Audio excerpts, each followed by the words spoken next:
sabi nga namin sa ulat namin ay bumoto na yung House Justice Committee kanina at matapos yan ay sa plenaryo na yung punta nitong impeachment complaint dyan sa HOR.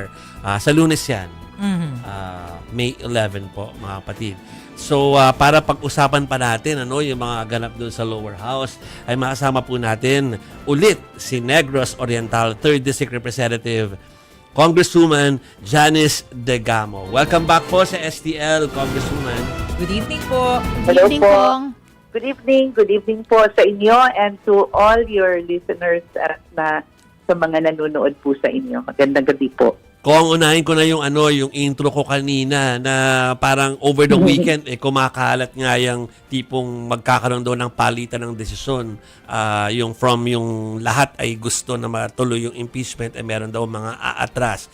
Mako-confirm nyo na meron po ba talagang mga nagdalawang isip at sinasabi ay na-pressure ng ilang grupo or sekta? Sa tingin ko, I was at the plenary this afternoon. Merong iba nagtatanungan, ano yung vote mo, hindi na sila nagtanong sa akin kasi nakita naman nila how we voted doon sa Justice Committee. But there are those who are asking others how they will vote. Pero sa tingin ko din, tulad ng observation ni Kong Terry Ridon, tingin ko naman dito sa HOR, may numbers.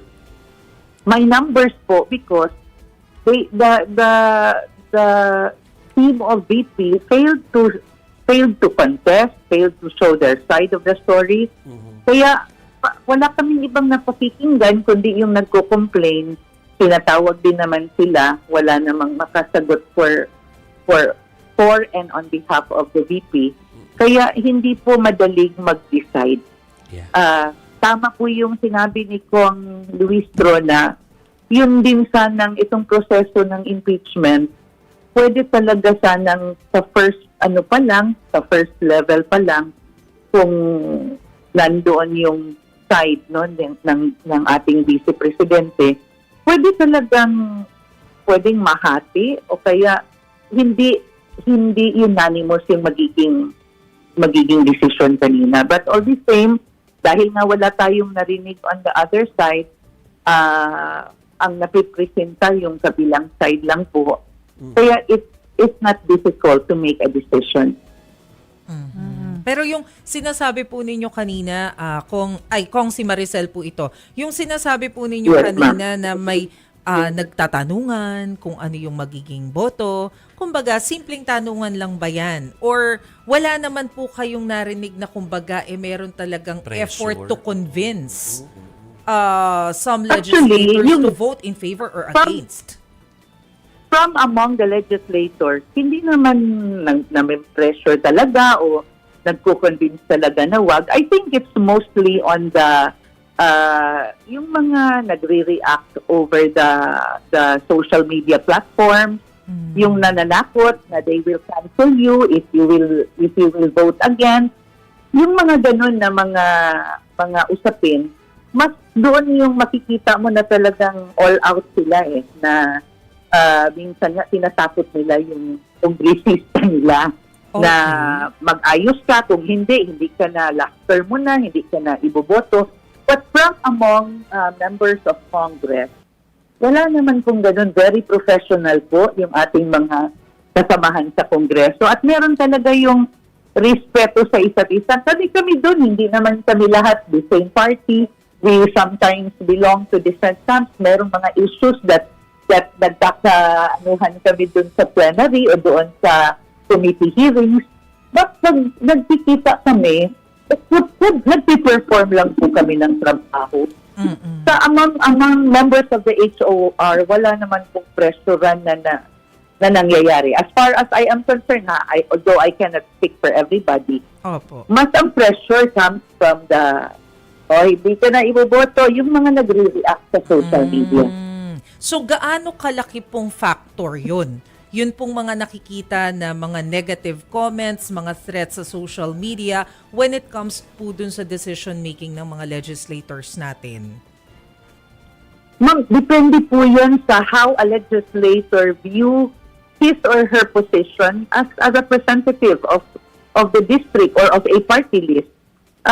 Kasi po, katulad namin, nakikinig kami kung ano yung pinapakita doon na record, pinapakinggan, nagtatanong, nagka-clarify kami. So kung ano yung appreciation namin, yun yung magiging basis namin for making a decision. Kasi nga, di ba, sinabi nila at the onset, try to be as unbiased as you possibly can. Kasi nga proseso itong ginagawa natin, hindi naman sinasabi na if it's an impeachment process, automatically the plan of everybody is to remove. Pero yung decision mo depends on your appreciation of what you see, what you hear, what is being talked about. Ngayon, kasi nga, nanonotice ko rin yan mag-react yung iba, tatakutin ka, according to their level of understanding. Minsan nga, out of tune din yung sinasabi nila You are talking about one topic, itong nagre-react naman, iba yung topic nila.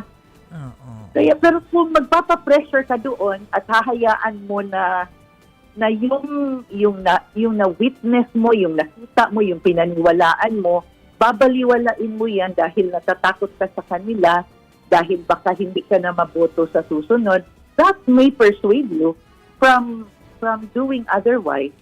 Pero kung like ako, ma'am, for instance, ako, after I lose a husband, I got a mom who is sick, ang dami nang naging klaro sa buhay ko. Kaya sabi ko, yung aking positioning will, whether or not I'll make it in the election or not, basta ang panindigan ko, yung pinapaniwalaan ko, yung nakikita ko at alam kong tama.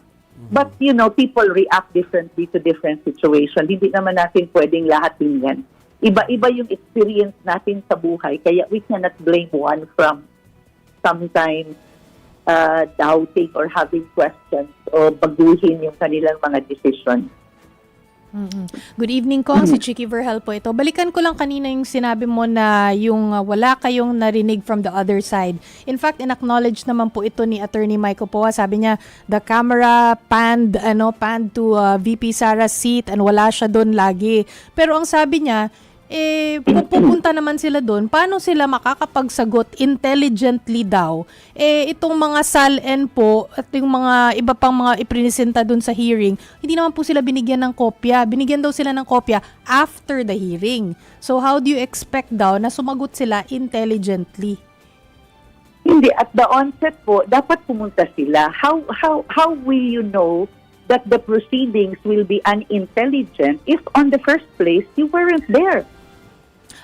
Kong, hindi naman po sila. niya sinabi na the hearings were unintelligent. Ang sinasabi po niya, paano namin masagot ng maayos, and his word was intelligently. How can we answer intelligently kung hindi namin alam kung ano itong mga ipapakita dun sa hearing, like the SALN daw? Kasi after the hearing na daw binigay, in fairness naman daw sa House, binigay naman daw sa kanila, pero pagkatapos na daw po ng hearing. Ang alam ko po, lahat ng pwedeng i-tackle that day, advance po na binibigay para mapag-aralan ng Justice Committee members. And I believe what was passed on to us is also what is given to everybody involved in the hearing. So, I cannot comment about that na sabihin nila. Kasi ang sa akin lang, ma'am, dapat nandoon tayo para, di ba? Sinasabi naman right after the committee hearing, what is the next element na itatackle, ano yung next, ano yung third. So, at the onset, pwede naman silang magtanong about that kung talagang wala silang natanggap na kopya.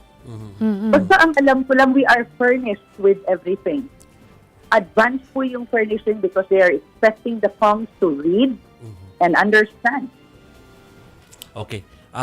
Congresswoman Degamo, before tayo mag-move sa ibang topic, isasara ko lang yung issue about the impeachment para lang maging patas tayo yung tukol dun sa kanina at least ang mga abogado ni Ginoong Man Scarpio ay nagkaroon ng press con para ipaliwanag. Of course, they denied everything. Sinabi na bloated at sobra-sobra daw yung mga inilabas na figures doon sa lower house sa hearing ng Justice Committee. tapos yung question about yung conjugal properties, at meron daw system glitch kaya lumabas yung 2 billion pesos na transaksyon na dapat ay 2 million pesos lamang. Hindi ko alam kung napanood niyo yun, pero yun po yung details nung at least highlight nung kanilang depensa kanina. Reaction niyo lang po doon before tayo mag-move sa ibang topic po. Actually, yung sinasabi na bloated yung figure, tayo po ang nandoon. These are legitimate agencies of the government. AMLAC po yan. May presumption tayo of regularity pag sila ang nagpresinta ng datos. Kasi these are legitimate agency of the government. Parang talagang gagawing mali yung figure na ipipresent. At merong check na nangyayari because I can still recall Pong Leila, I think, randomly picked several deposits na that happened on a particular date. Sinicheck niya if what she had is also what the AMLAC had. So, parang I think it's unfair for us to say na mali yung figure na nandoon. Kasi AMLAC yung nagsasalita doon. Para pang masasabi natin na talaga gagawin nilang mali yung figure just to satisfy yung political intention na sinasabi ng camp ni VP na gusto lang natin talagang i-impeach siya. I-involve mo yung agencies of the government and the agencies will also just say yes. Ay, nakakatakot yan. Hindi yan. Kaya sa tingin ko, yung presumption of regularity, nandun yan because we are talking here of legitimate agency of the government. Okay. Puntahan ko na po yung ma'am. Alam ko na Yes, meron po. kayong reaksyon dun sa lumabas na balita na binisita nga po ng Vice Presidente si former Congressman Arnie Teves po sa Piitan, among iba pa yatang binisita. Alam ko na meron kayong panawagan asking for clarity kung ba't niya to ginawa. Meron na bang balita kung naipaliwanag na o nagpadala na ba man lang ng mensahe sa inyo yung kampo niya to explain it? Actually, wala. Wala pa rin kaming naririnig. When I raised that, it was the alarm bell sounding again pa na parang yung narinig ko kasi ni raise ni Kong Chel Jokno about the incident that happened to Madriaga. At gusto kong i-clarify if there really was indeed a visit and siyempre magtatanong tayo sa intent of the visit kasi ang punto ko lang po ganito. Yung husband ko, along with 9 others, died in the hands of this person they visited in jail na hindi tinulungan ng ibang politiko. Ang point ko lang po kasi, if someone who can afford to murder will get the backing of someone who is occupying a high position in government, ay mas lalala ang magiging problema pag ito nakawala. Yan yung, kasi hindi rin kami naniniwala na si Arnie lang yan. Grupo po yan sila. He may be in jail, but that doesn't prevent us from getting harmed.